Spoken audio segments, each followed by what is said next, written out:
ચૂંટણી પંચે શુક્રવારે જાહેરાત કરી હતી કે 10 રાજ્યોમાં 24 રાજ્યસભા બેઠકો માટે 18 જૂને ચૂંટણી યોજાશે. ઉમેદવારી નોંધાવવાની છેલ્લી તારીખ 8 જૂન છે. આ બેઠકોના વર્તમાન સભ્યો 21 જૂનથી 19 જુલાઈ દરમિયાન નિવૃત્ત થઈ રહ્યા છે.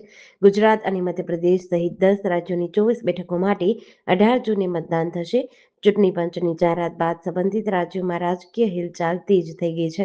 નિવૃત્ત થનારા સભ્યોમાં કોંગ્રેસના રાષ્ટ્રીય અધ્યક્ષ મલ્લિકાર્જુન ખડગે, કોંગ્રેસના વરિષ્ઠ નેતા દિગ્વિજયસિંહ અને ભૂતપૂર્વ વડાપ્રધાન એચ.ડી. દેવગૌડા સહિત 24 અન્ય સાંસદોનો સમાવેશ થાય છે. ચૂંટણી પંચ મુજબ આંધ્રપ્રદેશ, ગુજરાત અને કર્ણાટકમાં 4 બેઠકો માટે ચૂંટણી યોજાશે. મધ્યપ્રદેશ અને રાજસ્થાનમાં 3 બેઠકો માટે મતદાન થશે. ઝારખંડમાં પણ 3 બેઠક માટે ચૂંટણી થશે. મણિપુર, મેઘાલય, અરુણાચલ પ્રદેશ અને મિઝોરમમાં એક રાજ્યસભા બેઠક માટે મતદાન યોજાશે. ઈરાન અને ઓમાન હોર્મુઝ સ્ટ્રેટમાંથી પસાર થતા જહાજો પર ફી વસૂલવાની સિસ્ટમ અંગે વાતચીત કરી રહ્યા છે. ન્યૂયોર્ક ટાઈમ્સના રિપોર્ટ અનુસાર ઈરાનની નવી રચાયેલી પર્શિયન ગલ્ફ સ્ટ્રેટ ઓથોરિટીએ જણાવ્યું કે તેણે હોર્મુઝ સ્ટ્રેટના મેનેજમેન્ટ સુપરવિઝન એરિયાની સીમા નક્કી કરી દીધી છે. ઓથોરિટી અનુસાર અહીંથી પસાર થવા માટે પરમિટ જરૂરી રહેશે. ફેબ્રુઆરીમાં અમેરિકી અને ઇઝરાયેલી હુમલાઓ પછી ઈરાને હોર્મુઝ સ્ટ્રેટમાં કોમર્શિયલ ટ્રાફિક લગભગ રોકી દીધો હતો. તેનાથી આંતરરાષ્ટ્રીય શિપિંગ પ્રભાવિત થયું અને ઉર્જા કિંમતોમાં તેજી આવી. આ પછી ઈરાની અધિકારીઓએ આ જળમાર્ગથી આવક એકત્ર કરવાનો વિકલ્પ પર ચર્ચા શરૂ કરી. અમેરિકી રાષ્ટ્રપતિ ડોનાલ્ડ ટ્રમ્પે કહ્યું કે હોર્મુઝ સ્ટ્રેટ આંતરરાષ્ટ્રીય જળમાર્ગ છે. અહીં કોઈ પણ પ્રકારનો ટોલ ન હોવો જોઈએ. વિદેશ મંત્રી માર્કો રૂબિયોએ પણ તેનો વિરોધ કર્યો. મોરબીના ગ્રામ્ય વિસ્તારની એક યુવતીનું સ્નેપચેટ દ્વારા સંપર્ક કરી અપહરણ અને દુષ્કર્મ આચરવાના ગુનામાં રાજકોટના યુવકની ધરપકડ કરાઈ છે. આરોપીએ યુવતીને લગ્નની લાલચ આપી પોતાના ઘરે લઈ જઈ બળજબરીપૂર્વક શરીર સંબંધ બાંધ્યો હતો. મોરબી એ ડિવિઝન પોલીસ સ્ટેશનમાં નોંધાયેલી ફરિયાદ મુજબ રાજકોટના જંગલેશ્વર તવક્કલ ચોક શેરી નંબર 28માં રહેતા સોહેલ ખાન ફિરોઝ ખાન પઠાણે સ્નેપચેટ દ્વારા યુવતીનો સંપર્ક કર્યો હતો. તે યુવતીને મળવા વારંવાર મોરબી આવતો અને સારી વાતો કરી લગ્નની લાલચ આપી હતી. ગત 10 મેના રોજ રાત્રે 8 વાગ્યાના અરસામાં આરોપીએ મોરબીમાં આવેલી આયુષ હોસ્પિટલ પાસેથી યુવતીનું અપહરણ કર્યું. ત્યારબાદ તે યુવતીને પોતાના ઘરે લઈ ગયો, જ્યાં તેણે બળજબરીપૂર્વક તેની સાથે શરીર સંબંધ બાંધ્યો અને તેના ન્યૂડ ફોટા પાડી લીધા. પોલીસની ગણતરીની કલાકોમાં જ આરોપી સોહેલ ખાન ફિરોઝ ખાન પઠાણની ધરપકડ કરી છે અને તેના રિમાન્ડ મેળવવાની તજવીજ શરૂ કરી છે. ટંકારામાં દુકાનમાંથી 53,920 રૂપિયાની તમાકુના ડબ્બાની ચોરીના ગુનામાં પોલીસે રાજકોટના 2 આરોપીઓની ધરપકડ કરી છે. પોલીસે ચોરીનો મુદ્દામાલ, કાર અને મોબાઈલ ફોન સહિત કુલ રૂપિયા 3,63,920 રૂપિયાનો મુદ્દામાલ કબજે કર્યો છે. એક આરોપી હજુ ફરાર છે. ત્યારે આ અંગે ટંકારાના દયાનંદ નગર સોસાયટીમાં રહેતા રહીશ હિતેશભાઈ રમેશભાઈ પટાસણાએ ટંકારા તાલુકા પોલીસ સ્ટેશનમાં ફરિયાદ નોંધાવી હતી.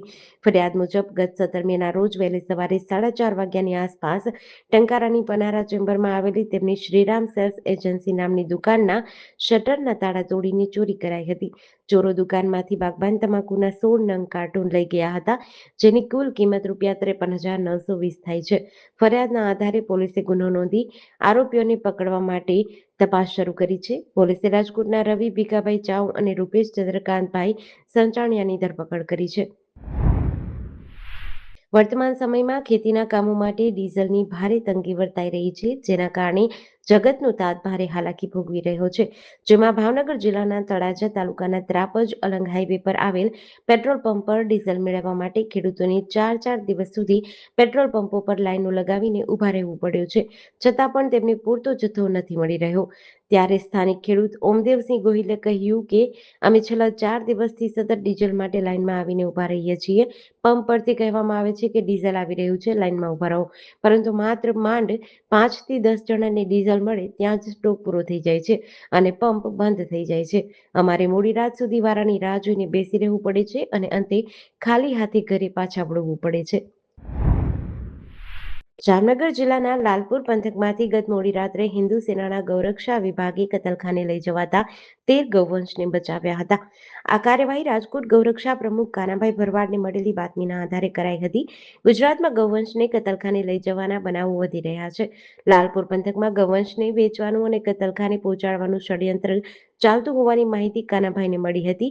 જેના આધારે જામનગર શહેર હિન્દુ સેના યુવા ઉપપ્રમુખ હિરેન ચંદન, જામનગર જિલ્લા ગૌરક્ષા પ્રમુખ નયન પટેલ, શહેર ગૌરક્ષા પ્રમુખ કુમાર ચાવલા અને જિલ્લા પ્રભારી કિશન નંદા સહિતના હિન્દુ સેનાના સૈનિકોએ બચાવ કાર્યમાં ભાગ લીધો હતો.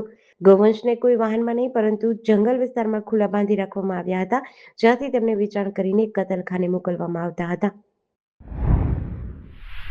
રાજકોટ મહાનગરપાલિકાના જન્મ મરણ વિભાગ દ્વારા કેન્દ્ર સરકારના નિયમ અનુસાર મોટી વહીવટી ફેરફાર કરાયા છે, જે અંતર્ગત હવે જન્મના દાખલામાં માતા પિતાના આધાર કાર્ડની વિગતો સામેલ કરવામાં આવી છે, જેને લઈ જન્મનો દાખલો લેવા જનાર દરેક માતા પિતાએ આધાર કાર્ડ આપવાનું રહેશે. આ ઉપરાંત ભવિષ્યમાં પ્રમાણપત્રો સંપૂર્ણપણે ડિજિટલ સ્વરૂપે જ ઇસ્યુ થયા હોવાથી અરજદારો માટે પોતાનું ઈમેલ એડ્રેસ આપવું ફરજિયાત કરાયું છે, જેથી તૈયાર થયેલું ડિજિટલ પ્રમાણપત્ર સીધું ઈમેલ મારફતે મળી જશે અને નાગરિકો તેનો ગમે ત્યાં સત્તાવાર ઉપયોગ કરી શકશે. નાગરિકોએ હવેથી જ્યાં પણ નવું જન્મ પ્રમાણપત્ર મેળવવું હોય કે જૂના રેકોર્ડમાં સુધારો કે અપડેટ કરાવવા હોય ત્યારે માતા પિતાના આધાર કાર્ડ સાથે રાખવા અનિવાર્ય રહેશે. વહીવટી પ્રક્રિયાને ઝડપી બનાવવા માટે આધાર કાર્ડની નકલો અને સાચી વિગતો સબમિટ કરવી, ડિજિટલાઇઝેશનના આ યુગમાં પ્રક્રિયાને પેપરલેસ અને વધુ પ્રજાલક્ષી બનાવવા માટે ઈમેલ એડ્રેસ આપવું જરૂરી છે. મહેસાણા રેલવે સ્ટેશન પર પ્લેટફોર્મ નંબર 1 પાસે એક અકસ્માતની ઘટના બની છે, જેમાં એક અજાણ્યા યુવકનું ટ્રેનની અડફેટે આવવાથી મોત થયું છે.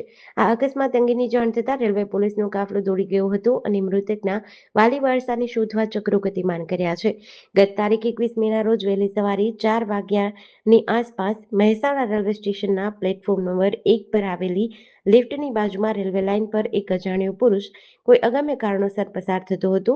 તે દરમિયાન ત્યાંથી પસાર થઈ રહેલી એક ટ્રેનની અડફેટે યુવક આવી ગયો અને તેનું મોત નીપજ્યું. વેરાવળ તાલુકાના ગોવિંદપરા ગામે મનરેગા યોજનામાં મોટા કૌભાંડનો પર્દાફાશ થયો છે. વેરાવળ તાલુકા પંચાયતના ટીડીઓ રાજેશ ટીલાવતે પ્રભાસ પાટણ પોલીસ સ્ટેશનમાં લેખિત ફરિયાદ નોંધાવી છે, જેના આધારે તત્કાલીન સરપંચ ગનીભાઈ નૂરભાઈ સુમરા અને ઉપસરપંચ ઈસાભાઈ ઇબ્રાહીમભાઈ ચૌહાણ વિરુદ્ધ ગંભીર ગુનો દાખલ થયો છે. ફરિયાદ મુજબ વર્ષ 2012 થી 2016 દરમિયાન મહાત્મા ગાંધી રાષ્ટ્રીય ગ્રામીણ રોજગાર બાહેંધરી યોજના હેઠળ ગોવિંદપરા ગામમાં વ્યાપક ગેરરીતિ આચરાઈ છે. તપાસમાં સામે આવ્યું કે મૃતકો વિદેશમાં વસવાટ કરતા લોકો, અન્યત્ર નોકરી કરતા લોકો અને ક્યારેક કામ પર હાજર ન રહેલા વ્યક્તિઓના નામે ખોટી હાજરી દર્શાવી સરકારી ભંડોળ ઉપાડી લેવામાં આવ્યું હતું. આ કૌભાંડમાં ગેરહાજર લોકોના નામે હાજરી રજીસ્ટરમાં ખોટી ઓળખ આપી કાવતરું રચાયું હતું.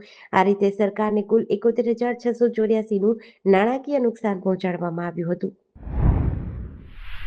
અમદાવાદના રામોલ પોલીસ મથકે 2023માં નારોલના રહેવાસી અને મૂળ યુપીના 20 વર્ષથી આરોપી આર્ય દુબે સામે આઈપીસી અને પોક્સો એક્ટની કલમ હેઠળ ગુનો નોંધાયો હતો, જેનો case Ahmedabad city sessions court ખાતે આવેલ પોક્સોની વિશેષ અદાલતમાં ચાલી જતા કોર્ટે આરોપીને 3 વર્ષની સાદી કેદની સજા ફટકારી છે. કેસની વિગતે જોતા આરોપી અમદાવાદની એકલવ્ય સ્કૂલમાં કરાટે શિક્ષક તરીકે કામ કરતો હતો. દિવાળી 2023 પહેલા તેણે કરાટે ક્લાસ દરમિયાન સ્કૂલના ભોંયરામાં ધોરણ 5ની સગીર બાળકીઓને બોલાવી પોતાના મોબાઈલ પર અશ્લીલ વિડીયો અને ફોટા બતાવ્યા હતા. આ સાથે તેણે છોકરીઓને ધમકી આપી કે જો તેઓ આ વાત બહાર કોઈને અથવા તેમના માતા પિતાને કહેશે તો તેમને કરાટે ક્લાસમાં આવવા દેશે નહીં અને કરાટે શીખવશે નહીં. એક ભોગ બનનાર બાળકી સતત 5 દિવસથી ગભરાયેલી અને શાંત રહેતી હોવાથી તેની માતાએ પ્રેમથી પૂછપરછ કરતા બાળકીએ આખી હકીકત જણાવી હતી.